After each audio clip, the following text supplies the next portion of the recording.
Well, we do not have a UFC card this weekend. We do not have a one championship card this weekend.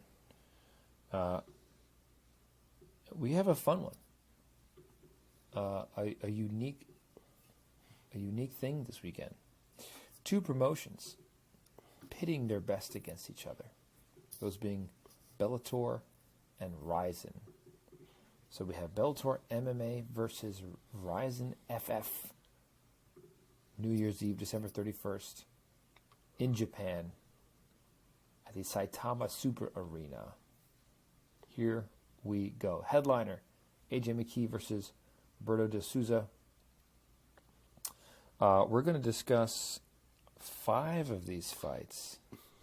Let us begin with the fight that is opening the main card in the lightweight division. Well, not a division, but in the weight class of 155 pounds. Let me pull this up. Excuse me. Oops. Let's see. Yes, sir.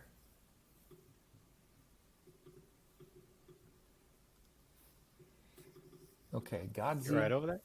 Yeah, man. I'm just pulling my info up. Gadzhi Rabadanov. Am I saying that wrong? That's right. Thank you.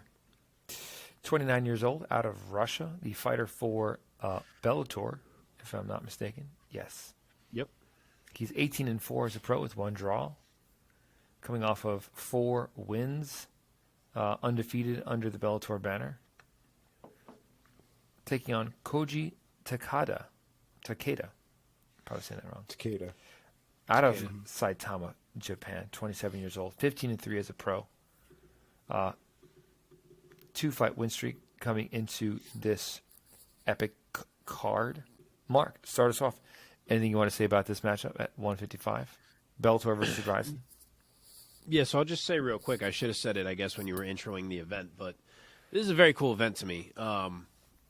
You kind of have a prelims because Rizin is having its own event before this that is almost serving as the prelims to this card, and then you move into the versus Bellator portion, which is these 5 fights. But I love the fact that Scott Coker said that when he came to this agreement with, I'm forgetting the name of the head of Rizin, but he said, like, you know, I'll bring some of my more, like, middle guys or whatever, and the dude who was the head of Rizin was like, fuck that. Like, you bring your top guys, I'm putting in my top guys, and we're seeing who's better.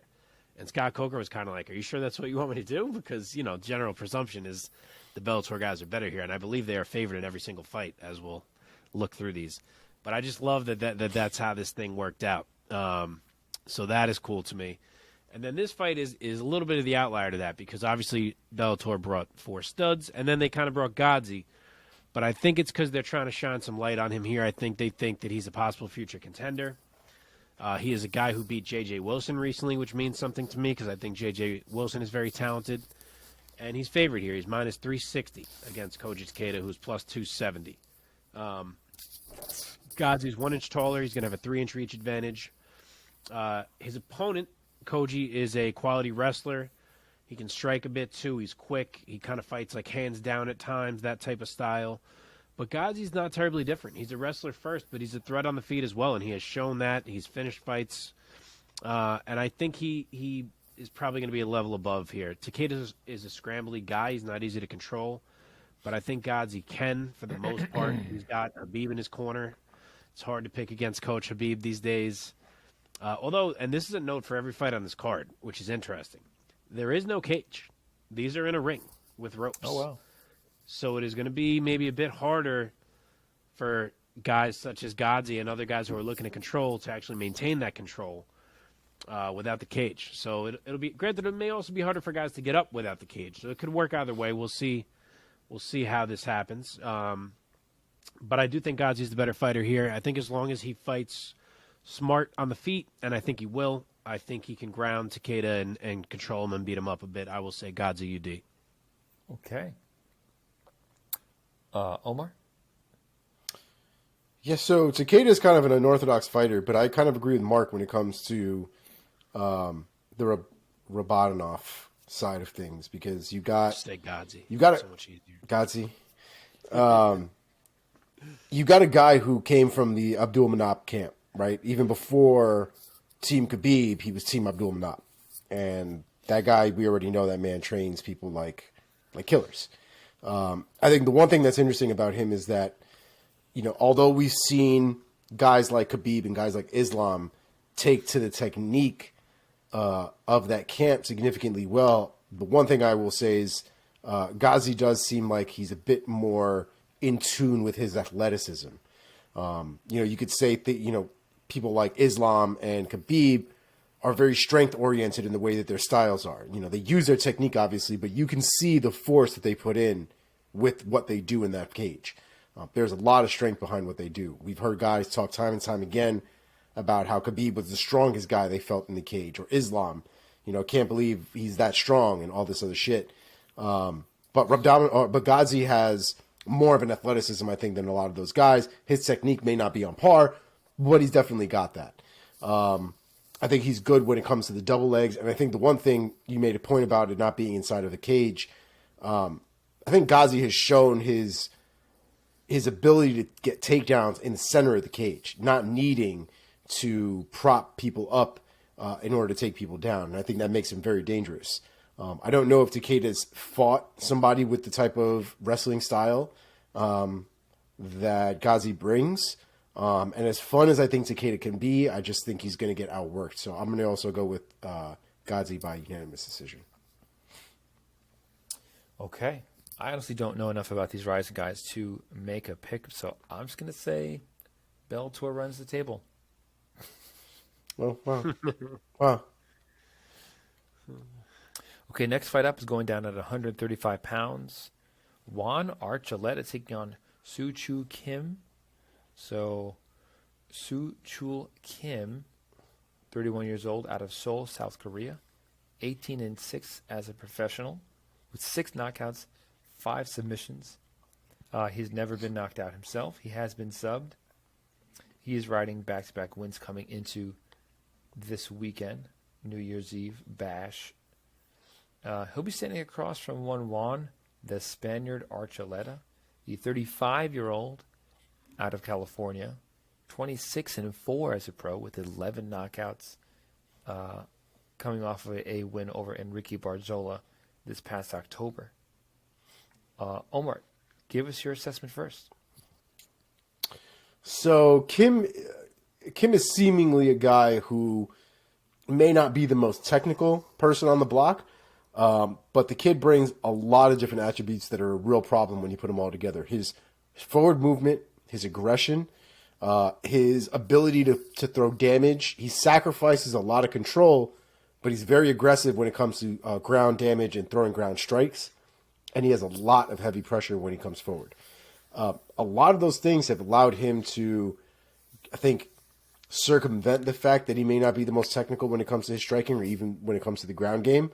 There are a lot of instances where, he'll go for a takedown, he'll get the takedown, but he'll choose to try and do damage over maintaining ground control. And eventually will lose it, have thrown strikes, has done a little bit of damage, but he'll lose the position, and we're kind of back to square one and scrapping again. So as good as I think he is, I think Juan Archuleta is just significantly more technical than he is, and I think in all areas. I think a lot of the opportunities that Kim allows for himself with the way he fights, I think Archuleta is going to be able to capitalize off pretty badly. So I'm going to go with Juan Archuleta by KO round 2. Okay, Mark, give it to us. All right, Juan is favored here. He is minus 175. Chul Kim is plus 145. So this is pretty close. One of the closer ones. Might actually be the closest one on the card as I'm trying to think here. I think it is. This is an interesting matchup, man. Omar gave you a nice rundown there. Chul Kim is good. He's the former double champ at bantamweight and featherweight for Road FC. He is very well-rounded. He'll outstrike you. He'll take you down. He'll sub you. He's opportunistic. He's kind of got like a Muay Thai style. But across from him, he's got a guy who may be just as well-rounded as him, if not even arguably more, depending how you want to really break it down. Because Juan Archuleta is a really underrated wrestler. He can scramble for days. He brings dangerous striking. I think he's probably going to be the quicker fighter in there. And I also think he's going to be the guy who packs more power, and I think that firepower is going to be a factor for him. Yeah. And I even think that if the striking is maybe not going exactly how he wants it to go, I think he can be safe enough and smart enough on the mat to use the wrestling to at least control and kind of change the speed of the fight and where the fight's taking place if need be. So I'm I'm going to lead toward Juan, pulling out of UD. And remember, this is a guy who beat Patchy Mix, who looks unreal right now, who was doing well against Rafion Stotts before getting knocked out. So Chul Kim is an interesting fighter, but I got to roll with Juan here. So I will say Juan Archuleta UD. Okay. Okay, marching right along here. Next fight up in the flyweight division. We have two more until we get to the main event. Kyoji Horiguchi taking on Hiromasa Ougikubo. Sorry if I'm butchering that name. My mistake. Horiguchi. Ougikubo. No introduction really needed. 32-year-old out of Japan as well. Record stands at 30-5 as a pro, with 15 knockouts. Add 4 subs to that. Oh boy, my man's a finisher. That is a 60+% finish rate for Horiguchi. He is coming off of a win over Yuto Hokamura in Rizin back in September of this year. Okay. Hiromasa, he is 35. Very close to my birthday. 25-6 as a pro. Add 2 draws to that. 18 decisions. Only 1 knockout win on his career. He's coming off of a loss against Chul Kim. Mark, give us first this time your assessment of this matchup and pick it up. So this is the widest one on the card. Kyoji is -600 here. Hiromasa is +425. This one doesn't really fit the bill of Bellator versus Rizin, considering Kyoji is also a Rizin guy. He's fought a ton of fights for them. His last fight was in Rizin. So it's like, feels kind of weird that he's representing Bellator here. But it is what it is. And this is actually a trilogy fight. Granted, it is 2-0 Horiguchi at this point. His opponent, Hiromasa Ougikubo, I think is how you say it, may actually be known to some American fans because he was on Tough. He lost to Tim Elliott in the final of the flyweight season when they were trying to find a challenger for DJ. So he looked pretty good there. He never got his contract for one reason or another, but he's been a solid fighter over in Rizin. I just don't think he has the right game to beat Horiguchi, as we've seen in 2 prior fights. He's a great wrestler. But without a size advantage, I don't think you can out-wrestle Kyoji Horiguchi. I just think he's impossible to keep down unless you're a much larger man like a Patchy Mix, like he showed in Bellator. So I don't think his game works. I think Horiguchi has him outgunned on the feet, speed, technique, power. I think it's all Kyoji. I am going to say that it goes the full 15, though. So I will say Kyoji Horiguchi UD. Omar, any words you want to say about this? Yeah, Ougikubo also went to decision with Pantoja and actually won that fight. He won, right? On Tough? Yeah. That was just before he lost to Tim Elliott. He's a decent fighter, man. He's not a bad fighter. I do think Kyoji probably takes the cake when it comes to the speed and the athleticism there. Ougikubo, though, brings some interesting takedowns and as well as his timing with his leg kicks. His leg kicks are pretty damn good. And again, somebody like Horiguchi, that might be a tool that might be fun to have. It could definitely slow down Horiguchi. It could stop a lot of his bouncy shit that he likes to do. I do think, though, that eventually it'll kind of be all for naught. I do think Horiguchi is just a better fighter overall. And I think he's going to take all 5 rounds, but I do think that it will be a decision. I don't think there'll be a finish in this one. Horiguchi by unanimous decision. Only 3 rounds. There's only 3 rounds? All of them are. What the hell's going on here? Yeah. It's nonsense. These should all be 5 rounds. I don't know what's happening here. Yes. Every promotion versus promotion. Unless I'm wrong, I thought the main event was 5, but I think I remember looking, and even the main event is not 5. Now I want to check again. What? Yeah, it's not. Everything is 3. What? Yep. Okay. Co-main event time at 145 pounds. Patricio Pitbull taking on Kleber Koike Erbst. Sorry again. Unfamiliar with these guys. Pitbull really needing no introduction. 35 years old. Out of Natal, Brazil. He is 34-5 as a pro. With a almost 70% finish rate with 11 knockouts. Add 12 submissions to that. He's coming off back-to-back wins against AJ McKee and Adam Borch. Kleber. 33. Kleber, excuse me. 33-year-old, thank you. Out of Brazil. 31-5 as a pro with 1 draw. 27 wins by submission. That is an 87% submission win rate. Yeah. Goodness. He might know a thing or two about grappling. He's riding a 7-fight win streak coming into this weekend. A tall test for Pitbull, I'd say, just on the numbers. Omar, talk to us about this matchup and give us a pick. So, Kleber. Kleber. Maybe I'm in the minority. Koike, I think is how they pronounce it. Yep. I might be in the minority with this one. I'm not sure if my take is a hot take or not. Kleber's got some. He's got some good range. He's got some good some good kicks and good lengthy kicks. He's got good wrestling. He's got a good head and arm choke. His Brazilian jiu-jitsu is obviously what he's known for. That's his bread and butter, his peanut butter and jelly. Like that's his lifeline right there. Is that jiu-jitsu? He's got some S-rank jiu-jitsu and he's got some fucking F-rank striking. Okay, that striking is not even mids. That's lower than that. So, as good as I think this man's jiu-jitsu is, and obviously the man's got a resume of sorts to back up exactly how good his jiu-jitsu is, it's not. Pitbull is not the one for that bullshit. I actually think this is the worst matchup on the card, if we're being wholly honest. I think they've just put this kid in there with a murderer who knows how to play the same game that he's exceptional at. So I think all the advantage that he would normally have, I feel like, under the Rizin banner, with guys who may not come from a lineage of grappling to that level, I think that shit's about to go out the window now with Pitbull, because I don't think Pitbull is going to be susceptible to a lot of the jiu-jitsu games that he's able to play off in Japan. So I think the boy is going to get knocked down. I think he's going to get hurt real bad because the striking is not it. I would never recommend anybody with that level of striking to go in there against somebody like Pitbull.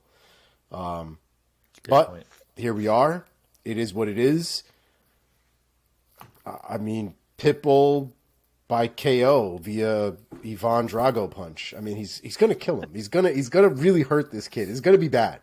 Like, the video highlight from it is probably going to be bad. But Pitbull definitely by KO. I wouldn't even obviously be surprised if he doesn't make it out of the first round. So, there it is. Okay. Mark? I do not disagree. And the odds are pretty wide. Pitbull's minus 425. Kleber is plus 325. Kind of the same theme in both of the big fights here, where it's this absolute top-tier Bellator fighter trying not to get submitted. In this one, as you guys have laid out, he's stepping in there across from a man who is definitely a submission wizard. Pitbull's going to be at a 4-inch height and 5-inch reach disadvantage, but what else is new for Pitbull? And it's not so significant here because Kleber isn't looking to strike anyway. He's looking to get it to the mat and tap Pitbull, and I agree with Omar. I think the problem for him is that Pitbull's not that guy. He ain't tapping Patricio Pitbull, and we'll see if we end up eating these words somehow. Yeah, right. But Pitbull's got nasty jits. We just don't see it as much these days because he's too busy winning fights on the feet. But he's got nasty jits himself, and I can't see him getting caught here. I really can't. Even if it gets into a grappling situation, I think he can get up. He can get up and out of it if he needs to. And on the feet, again, I agree with Omar. I think Kleber is hopelessly outgunned. So I think what this comes down to is just how aggressive Pitbull is. If he wants to be very aggressive, I think it's probably round 1 knockout. If he maybe fights a little more calm, countery, I think it's round 2 knockout. So I will say a round 2 knockout for Pitbull. All right. All right, boys. Main event time. Last one. Main event for this very cool, very unique end of year New Year's Eve card. Bellator MMA versus Rizin FF. Going down at 155 pounds. AJ McKee representing Bellator, taking on Roberto de Souza for Rizin. So de Souza, the 33-year-old out of Sao Paulo, Brazil, he's 14-1 as a pro. 4 knockouts, 10 submissions. So that is 0 decision wins. So all finishes for Souza. His only loss, a knockout, back in 2019 against Johnny Case under the Rizin banner. So he's riding a 5-fight win streak coming into the weekend. Taking on the former Bellator lightweight champ in AJ McKee. Or is it? He's a featherweight champ. And then he went up. McKee was the former featherweight champ, yes. Yeah, former featherweight champ. Excuse me. McKee, and the 27-year-old out of Long Beach, California. Lightweight champ. Yes. 19-1 as a pro. 6 knockouts, 7 subs. His only loss, a decision loss against an opponent that he finished in the fight right before, being Patricio Pitbull. Mark, let's start with you this time. Give us your take of McKee versus de Souza. All right, so pretty tight odds for the main event. I mean, not terribly tight, but tighter than most of the others we've said. AJ McKee is minus 245. Roberto de Souza is plus 185. This is the one for me. I don't know if that's going to be surprising. We'll see what Omar's take is. Of all the fights on this card, this is the one where I think Rizin has the best chance, which seems crazy to say when we're talking about AJ McKee, as good as he is. But Roberto de Souza is very real. The man is 14-1. He of all the Rizin fighters on this card, I'm vaguely familiar with some of the other guys, kind of brushed myself up on them. Roberto de Souza, I know and follow what he does. He's a guy, if you pull up world rankings, he's in like that 20-25 range in most lightweight world rankings. Like he's a respected guy. He's 14-1. You mentioned his loss to Johnny Case. He avenged that loss. He finished Johnny Case. As you said, he's finished every single one of his wins. The guy's a fucking wizard on the mat. He's like a spider monkey. He is legit. Just as another example, Tofik Musayev has 1 loss in 8 years. This is the guy who's probably about to fight for the Bellator lightweight title. His 1 loss in 8 years, Roberto de Souza, triangle. So he is legit, and this is interesting because, as I've said, his specialty is grappling, and AJ McKee is a very willing grappler. Like, even when AJ shouldn't be grappling, like how we thought with Spike Carlisle, like, sit back, pick him apart, no need to get into crazy scrambles, he ends up grappling a shit ton because it's like he can't help it. He just, it's in him that he has to grapple. So it makes this very intriguing because I don't know if he can resist it. And de Souza is a willing striker as well. He's got some pop. He doesn't have the technique that AJ McKee has. And for that reason, I think McKee's game plan should be wholly anti-grappling because he should be able to lean on a striking advantage the entire way through. He's quicker. He is cleaner. They're the same height, but I can't find a reach for de Souza. I got to think McKee is longer. I'd be surprised if he's not. So he will have that in his corner. I just think he can kind of pick apart de Souza if he wanted to and kind of use his wrestling defensively. I could even see de Souza pull guard if things were going bad. It could get interesting. But I don't know. Like I want to pick AJ because I believe he's the better overall fighter and that like in a correct MMA world, he wins this fight. But I'm having doubts about if I can trust him to not fuck around in the grappling. And de Souza is a guy who will catch you if you fuck around. So I'm nervous about it. I'll be on the edge of my seat. I got to hope AJ McKee can get this done. I'm going to say AJ McKee UD for the Bellator sweep. Omar, take us home. So, believe it or not, I actually agree with you. I think this is the closest fight out of the entire 5-fight lineup.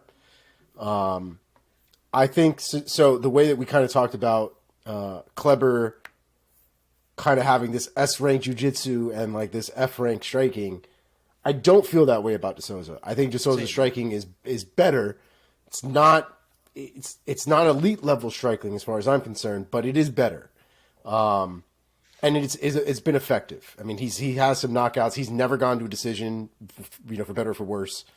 So he does know how to string combinations together. I think what helps him in those moments when it comes to his striking is his nonstop action.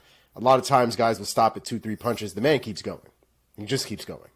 And eventually he'll land something, he'll drop somebody, and then he'll kind of go down to the ground and play down there. But his strikes are effective.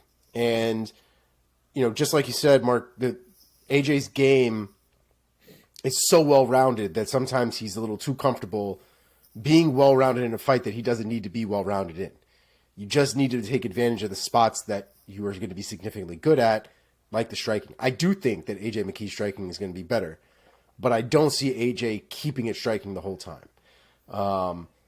I don't know if De Souza's grappling is going to be good enough to catch AJ McKee, because AJ McKee is good in the ground. I think if they do play on the ground, I think it will be good enough to have AJ McKee defending the whole time that De Souza ends up winning as a result of the fight that ends up happening on the ground. But I don't see him necessarily catching AJ McKee in a submission to finish the fight that way. I don't see him beating him in a stand-up fight at all. I think if anybody ends up standing up, AJ McKee, I think, takes his head off if he decides to do that. But I wouldn't be surprised if we see De Souza even pull guard in this fight at some point. I would say the same thing about Kleber, to be honest, too. So I think it's going to be the closest fight out of the two. I think they both have their avenues to win, but I think they both need to stick to the game plans that work best for them, because there's avenues that are going to work really, really well, and then there's the avenues that you fucking shouldn't even open the door to at all. And that's from both sides. So, difficult fight to pick. I'm an AJ McKee fan. I'm not going to act like I was a De Souza fan before this, because I kind of wasn't. I didn't really know too much about him until I started looking him up and watching some fights. So I'm going to go with AJ McKee here by decision. I think this will be the first decision on De Souza's record. I'm glad you pointed out how good McKee is on the mat as well in his grappling, because I should have made that point, and it's part of the reason I'm comfortable enough to pick AJ McKee. Imagine fighting De Souza knowing that in all of his however many was it, 17 fights total, they 15 total, 14-1, yeah. Yes. They all end by finish. And it's like you're going to get finished by him. Yeah. Or somebody is. Maybe him, but probably you. But what it normally tells me about those kind of fights, when guys have fights like that, it just means that they don't, in my opinion, it just means they don't generally take their foot off the pedal. Like, these are fights that guys are continuously moving forward, continuously trying to implement some sort of game. And I think a lot of times we see fights, especially in the UFC with high-level stakes, guys tend to just coast and move around and try to rack up points and don't really put themselves in the line of fire. De Souza doesn't really do that. De Souza is literally lit on fire all the time, for better or worse. He hasn't fought. In my opinion, there are a lot of guys that he has fought that he's had some difficulty with, that I think if you saw them in the UFC would probably not make it out of the top 40. So there's something to be said about the disparity in the striking, but I do think that De Souza will be able to kind of at least make it competitive up until a certain point. But I do think McKee runs away with it. Okay. My question is, what does Rizin do if they go 0-5, which we both predicted them to do? Like, how do you continue to market yourselves if you go 0-5 in this event? Yeah. This is why the UFC will never do it, because as long as the UFC is considered the number one promotion, they don't have shit to prove to anybody. Right. Yeah. They literally, it's lose-lose for them in every single sense of the word for them to do a cross-promotion fight. There's no point in them doing it. They don't have to prove anything. They're already winning. Yeah. A little bit of a tangent here, but I over Christmas, Tommy from Unboxing was in town. First time I saw him in like 13 years. We figured it out, which was pretty cool. Jesus. But we've recorded a little thing for his pod real quick. So if you're still listening to this, go check out Unboxing. I'm going to be up there for like a 15-minute recording that we did. Little MMA boxing crossover questions. But he was asking me about cross promotion and do I think the UFC would ever get involved? And we were talking about this event. And I said the only thing that's interesting to me is, like, say AJ McKee wins this fight, right?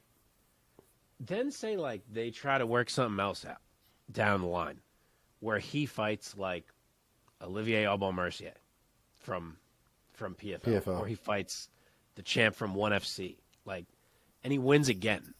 Like, it can reach a point where he can be on a mic and be like, I've beaten the champ of every organization. I'm the best lightweight in the world, or I'm the best whatever. And if we ever got to that kind of a point where, like, the other organizations were cross-promoting and one guy kept winning, I could see someone in the UFC be like, Dana, I want to fight this guy. And I think that's when it could get interesting, if we ever were to see it. I think the only way you see it is if they bring the guy into the UFC, which they would happily do, I would imagine.